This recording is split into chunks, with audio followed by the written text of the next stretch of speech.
All right, I'm Dr. Paul. Let's go over how to determine your chiropractic office geographic radius of draw and psychographic boundaries. And these are the reasons. Let me just share with you why this is important.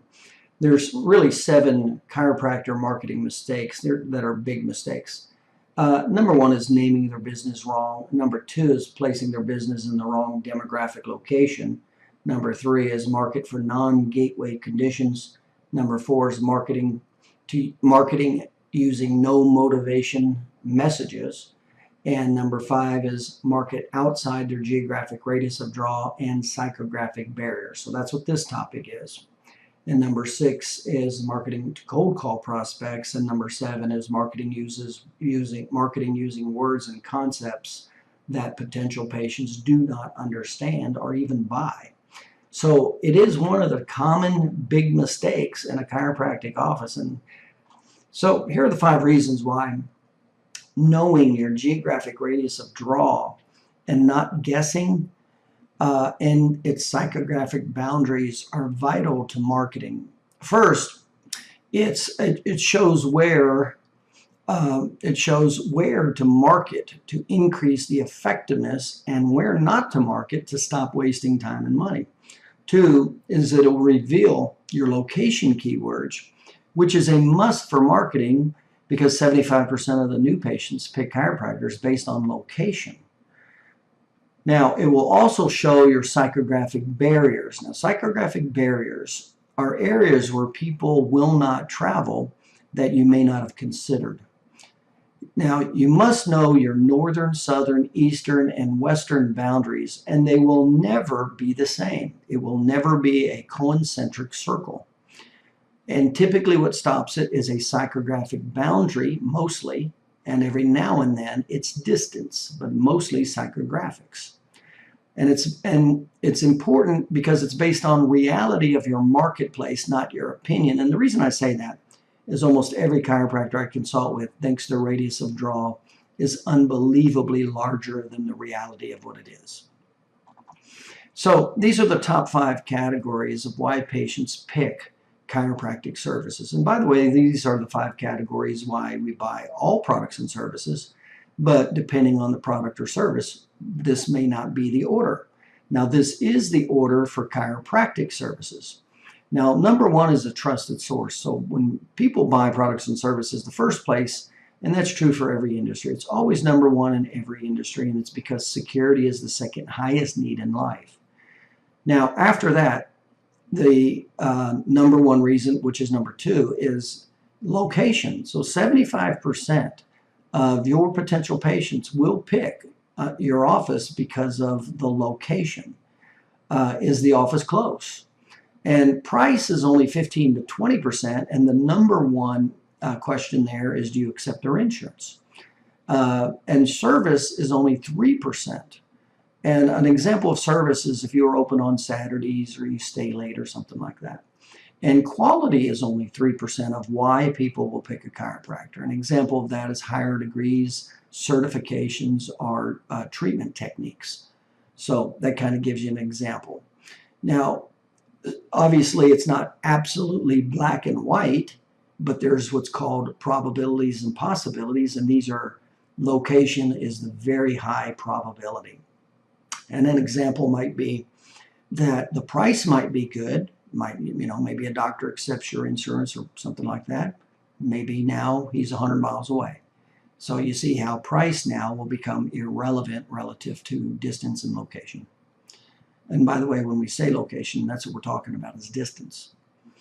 So that's a classic example. And so one of the questions is how much sense does it make to target only 3% of a market and only 8% of that market are searching? So there's only 8% of the population looking for chiropractors.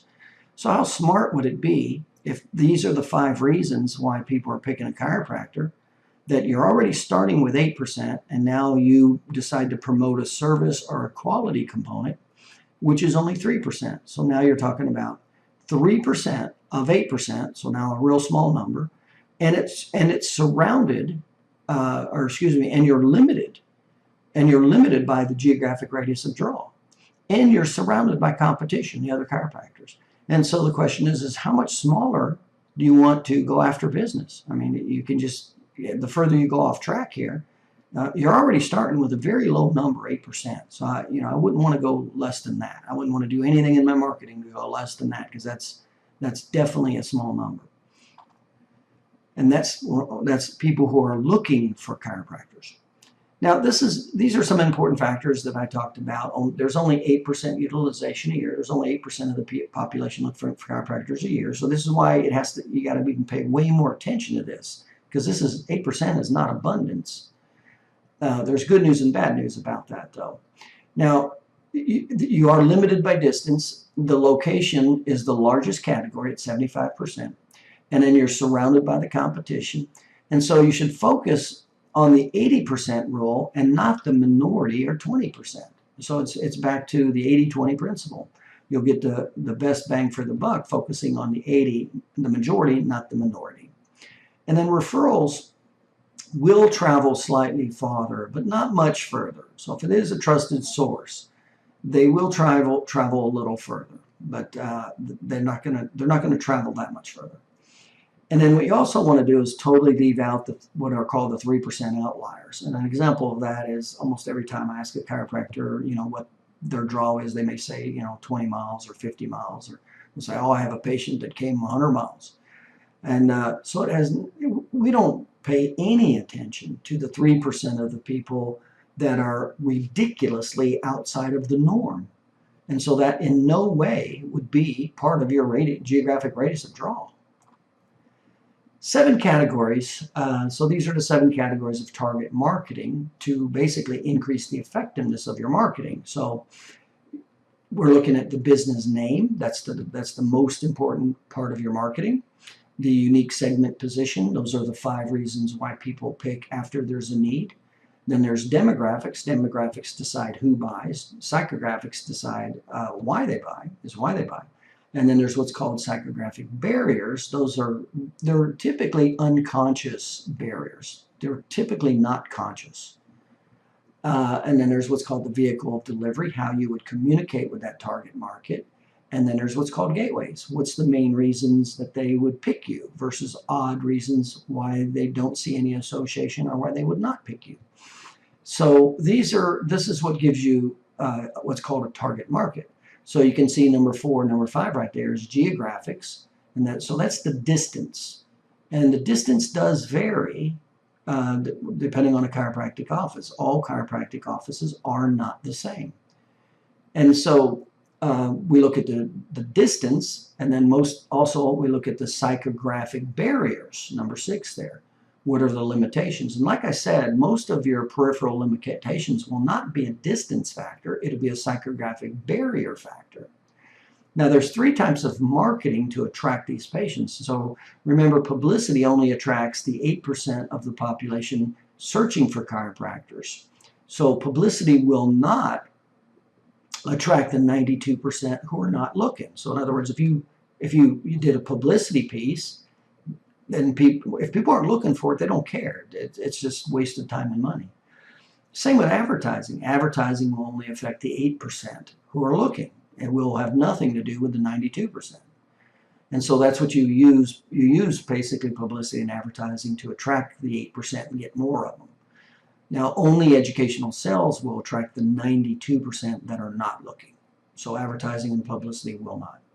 And educational sales also, so even if you know it and you're effective at it, it will not attract the population outside your geographic radius of draw and your psychographic barrier. So even when you do educational sales, it has to be within your geographic radius of draw. That's how important this is. So some of the geographic marketing principles of why you'd want to do this is understand your marketing zone. Everything else is a waste of time and money. Understand your keywords for location-based marketing, and that is paramount because that's 75% of the reason why people choose when they don't know you. Understand your office psychographic boundaries. These are very important factors in why you need, and those apply to every type of marketing you do. It doesn't matter what it is. Now, the top 5 patient psychographic barriers. So these are some real common reasons why people won't travel in particular directions outside of distance. So driving away from an economic hub, that always, and the real reason for that is they're used to driving into an economic hub, so there's high familiarity.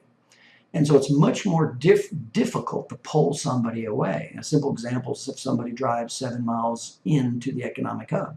Well, they do it twice in and out, so they do that often, so there's high familiarity. And they typically won't drive out of that economic hub. So it's going to be very difficult to pull that person even 1 or 2 miles going out because it violates, it's a subconscious violation of familiarity. They think it's a perception, and believe me, the perception to them is very real. They think it's way out there. You tell them it's 2 miles or a mile, and they go, oh, way out there. And it has to do with unfamiliarity. That's why they think that way. You can't change that. Advertising will not change that. You'll go broke before you try to change that. Waterways, rivers, and lakes are also major psychographic barriers. And you see this a lot, that towns and cities are split by lakes and rivers and things like that. That's very common, that they won't cross over or very rarely cross over.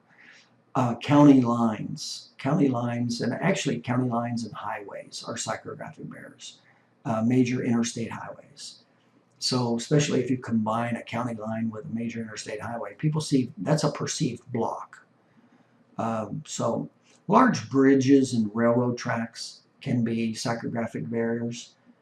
That's why you've heard the term on the other side of the tracks, because it is a divider. So those are psychological reasons. So you'd have to be really aware of that.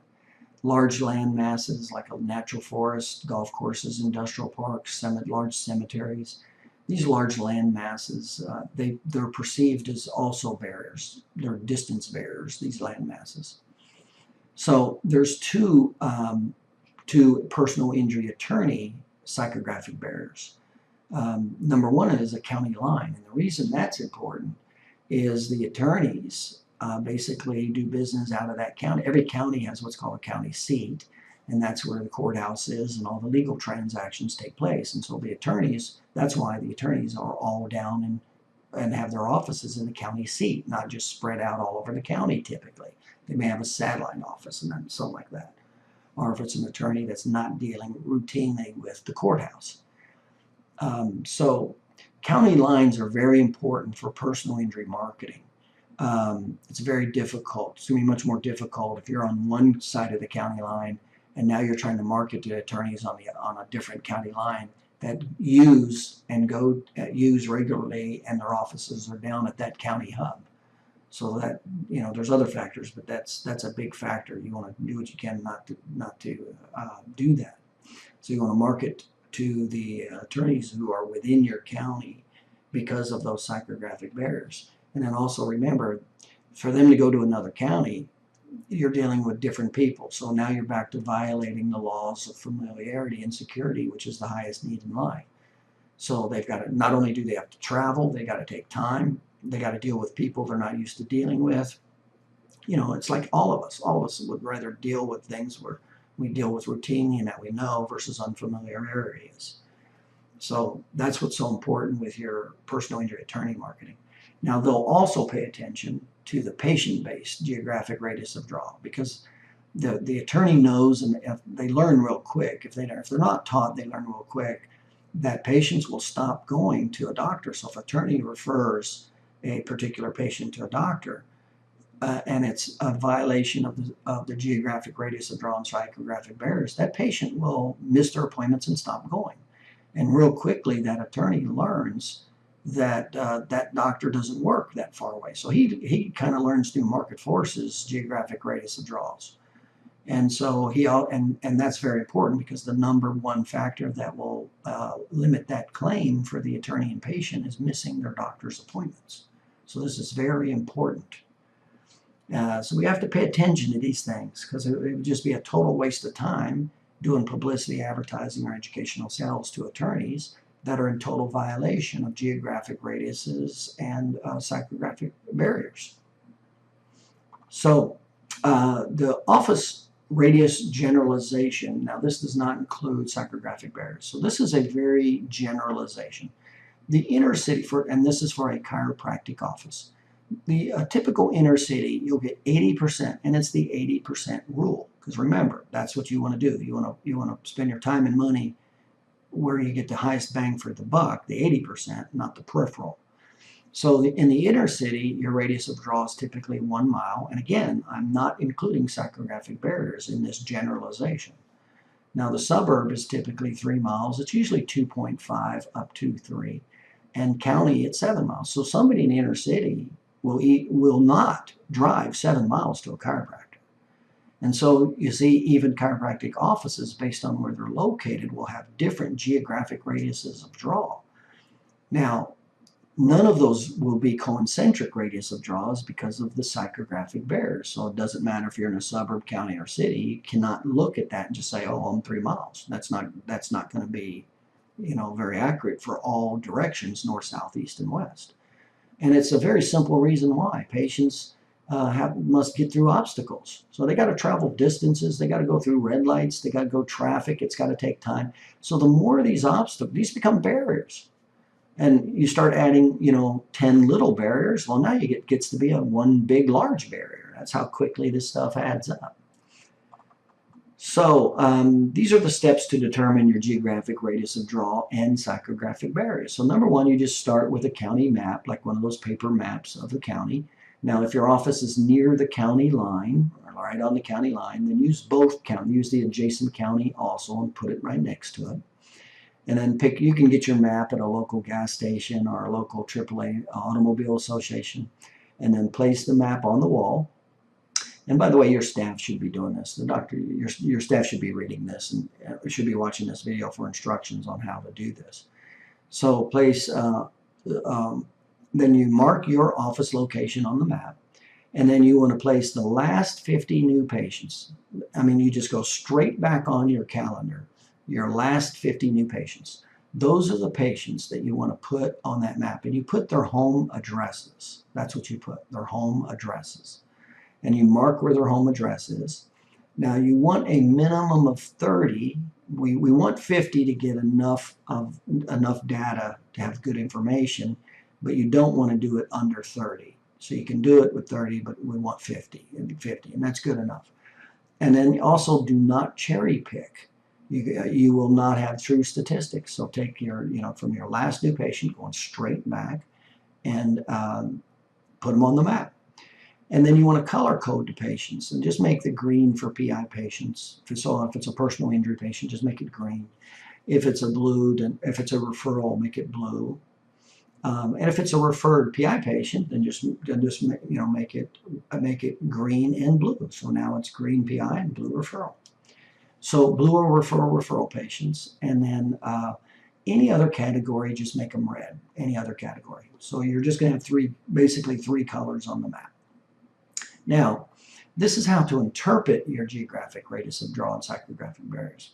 And we want to apply the 80-20 principle. So we're going to pay attention to the high effective 80%, and we're going to throw away the peripheral 20%, because that accentuates and magnifies the effectiveness. So starting with your office, draw a line around the 80% cluster of patients in each direction from the north, south, east, or west. So if you look to the north, you're going to see where your patients, where it kind of starts fading. The dots start fading. And so you want to just come in. Don't go to the outside of those dots. So go to those dots and then come in 20%. So you're going to have a few stragglers typically out there, and then just come in a little bit, and then that's where you would draw your line. And that's how you would do it in each direction, from the north, the south, east, and the west. And they all will be different. And then leave out the outer 20%, like I said. Do not include the 3% outliers. And that's what I was talking about. Somebody's uncle came in, from 100 miles away or something like that. That is not how to run a business. So we're sticking with high effective systems is what we're doing, not peripheral incidental things. So you should see psychographic boundaries on those lines in each direction. So after you did this, you should kind of look at that map now. And you're going to kind of see one of those psychographic barriers. You're going to see a major interstate, county lines. You're going to see roadways, waterways, large land masses. That's typically what you're going to see easily 3 out of 4 times. Unless you're out in the country, then mostly it'll be a distance factor. But if you're in the suburb or inner city, it's going to be a psychographic barrier, not a distance factor that limits it. So if there are no psychographic barriers, then the distance will be the reason patients will eventually drop off. So you should see your 80% radius of draw and distance in each direction. And that'll tell you what your marketing is, your distance of marketing from the north, south, east, or west. And anytime you do any marketing, that is always the only place you go. So you should see the psychographic boundaries also. These will bring them out. Spend 80% of your time and money where 80% of your patients come from. So that's where you want to spend your time and money. Eliminate it. Just take out that extra 20%, that peripheral distance. Just take that out. Now these are your geographic radius of marketing boundaries. So marketing outside these boundaries, and you are wasting your time and money. Even if they have high need, they'll just look in the book or get a referral for somebody who's in their backyard. That's what will happen. So the top 3 reasons chiropractors market outside their geographic radius of draw, and this is a very common problem. Chiropractors are always chasing outside of their target market. And I found there's 3 reasons. Number 1 is they do not know effective advertising principles and how to attract more of the 8% of the new patients who are looking. So that's basically a lack of marketing knowledge with the advertising. And remember, there's only 8% of the population that's confined into that geographic distance, and it's divided by the other chiropractors. Well, that leaves a low number of new patients. So if you're confined by a geographic radius of draw, and you are if you have a brick and mortar business, and then you don't know advertising very well, so you're getting even so you're not even getting an average share of new patients relative to the chiropractors here. So now it's below average. So you have you're confined by your limits, and let's say you have bad marketing for the 8%, and now you have all the other chiropractors. Well, that is a classic formula for low new patients right there. And then the second reason is they do not understand geographic radius of draw and psychographic barriers. And low new patients force the chiropractors to go further because they think it's always better on the other side of the fence. And so when they don't get the business in their backyard because they don't have the knowledge and skill in advertising or educational sales, then they think it's always better somewhere else. And this happens all the time. And that's probably 95% of the chiropractors right there. And so, and the bad news is those people will have many resistances to coming to your office. And then the third reason is chiropractors do not have the knowledge of educational sales, and not advertising. And advertising will not attract. And advertising will only, or excuse me, educational sales will only attract the 92% in their office radius who are not looking. And so that's where the business is doing a little better with your advertising. Well, that'll get more patients of the 8%. But remember, 92% of those people, out of 92% of the population in your geographic radius of draw, 75% of them, 3 out of 4, have a chiropractic problem: back pain, neck pain, arthritis. They're not looking for the chiropractor. They're going to the doctor, they're taking medication, they're doing everything else but going to the chiropractor. Now, that's why publicity and advertising will not work. But educational sales is the only way to get that segment of the population, because advertising and publicity does not work because they're not looking. So you have to use educational sales. So the key to really doing very well is having better advertising, in other words, no advertising, to attract more of the 8%. But that's still that's not abundance. 8% is just not a big number. The real big number is the 75 of the 92%. And that actually represents 68% of the population. So it's 68% versus 8%. That's the difference it makes when you know educational sales versus advertising. And that's where the business is at. And by the way, that's how I opened 77 offices in 20 states, seeing over 40,000 new patients a year. So low new patients will typically result in two excuses.